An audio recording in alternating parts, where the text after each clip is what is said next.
नमस्कार दर्शक बंधु, सोनाली किचन को आपण मानक बहुत बहुत स्वागत।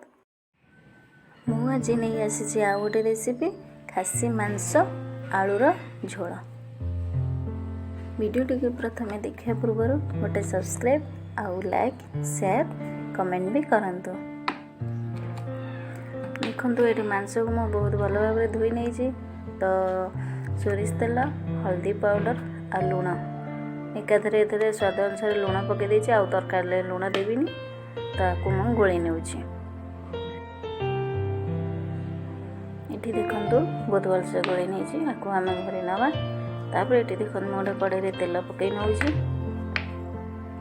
तेल आम गरम होगा आलू प्रथम भाजी नौ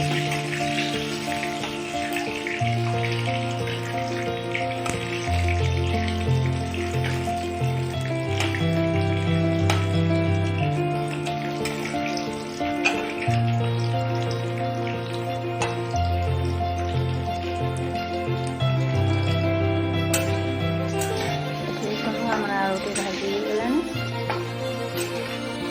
आम काढ़ी ना। तो देखो से तेल में 2 तेजपत्र पकई नौ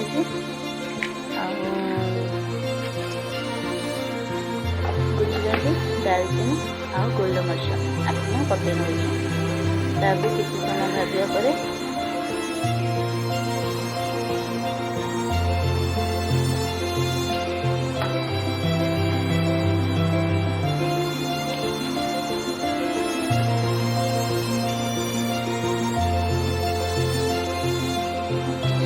कटा होगा पियाज और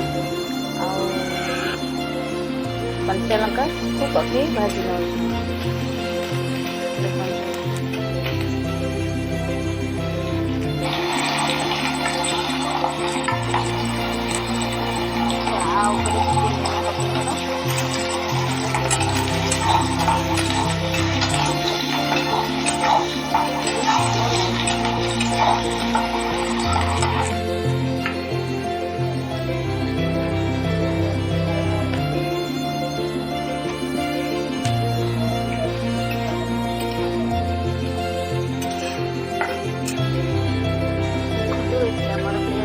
लाइट गोल्डन कलर भाजी तो ताऊपर मैं पकई नौ लाल मिर्च पाउडर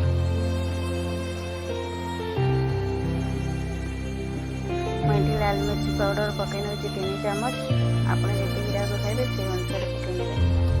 तापर पकई नौ धनिया पाउडर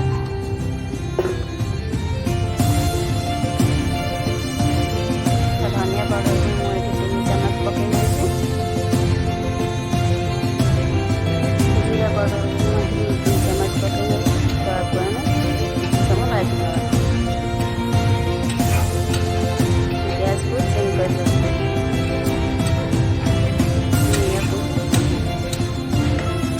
समय भाजी गला पर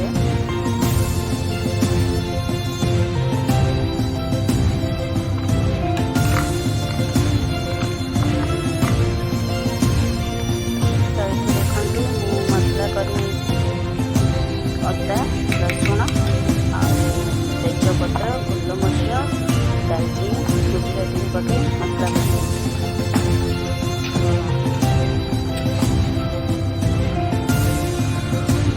आम पकई ना मसला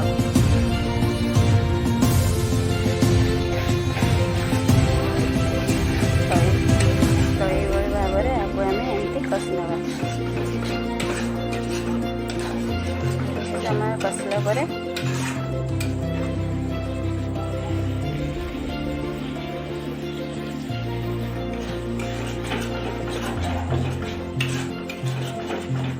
अल्प टे लुण पकई नौ जेहेतु मांसरे मुझे पकई नहीं लुण तो मसला मुझे अल्प टे लुण पकई नौ आपको कषापी।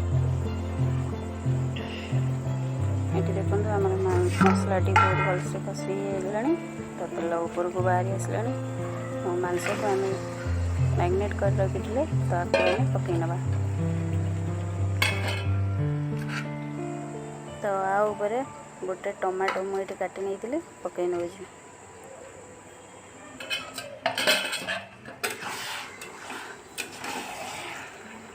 आपको किसी समय चटई ना। तापर आम ढाकुणीଟିକୁ ଘୋଡ଼େଇ ନେବା।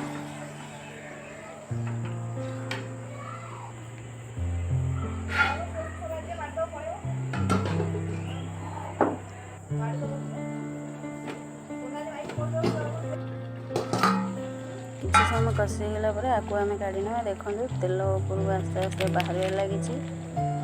ତାପରେ ମାଂସରୁ ପାଣି ବି ବାହାରୁଛି ଦେଖନ୍ତୁ। ତ ଆଉ ଉପରେ ମୁଁ ପକାଇ ନେଉଛି ମିଟ୍ ମସଲା ପକାଇକିନା ଚଟେଇ ଘୋଡ଼େଇ ନେବା।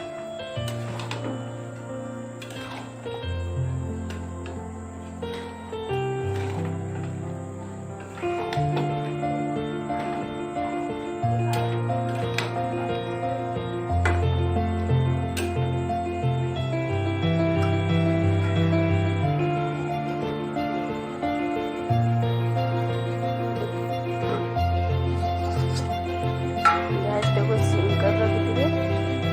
ଯେତେବେଳେ ଯାଏ ମାଂସରୁ ପାଣି ନ ବାହାରେ। ତ ଏଠି ଦେଖନ୍ତୁ ମୋର ମାଂସରୁ ପାଣି ବାହାରି ଯାଉଛି। ଏମିତି କିଛି ସମୟ କଷିଲା ପରେ ତାପରେ ଗ୍ୟାସ୍ଟିକୁ ଆପଣ ଖାଇପାରିବେ।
सब्सक्राइब कर दिंतु और लाइक करंतु कमेंट और शेयर करंतु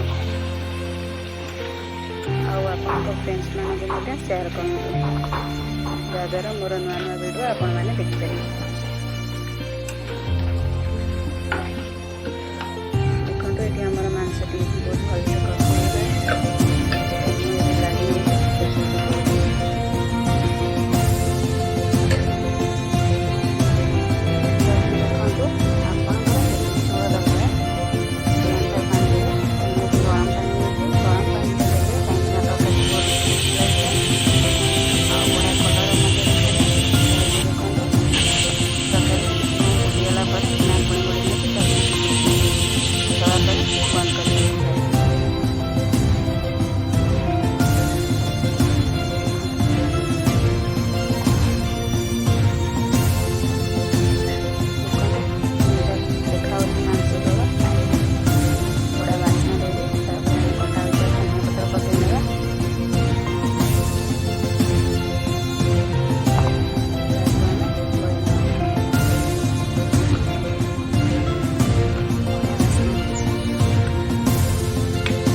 शेष में भजा होता जीरा पाउडर पकई नौ 2 चम्मच। जीरा पाउडर पकड़े बहुत टेस्ट लगी था। तो ये बड़ी समय घर तैयारी कर खातु।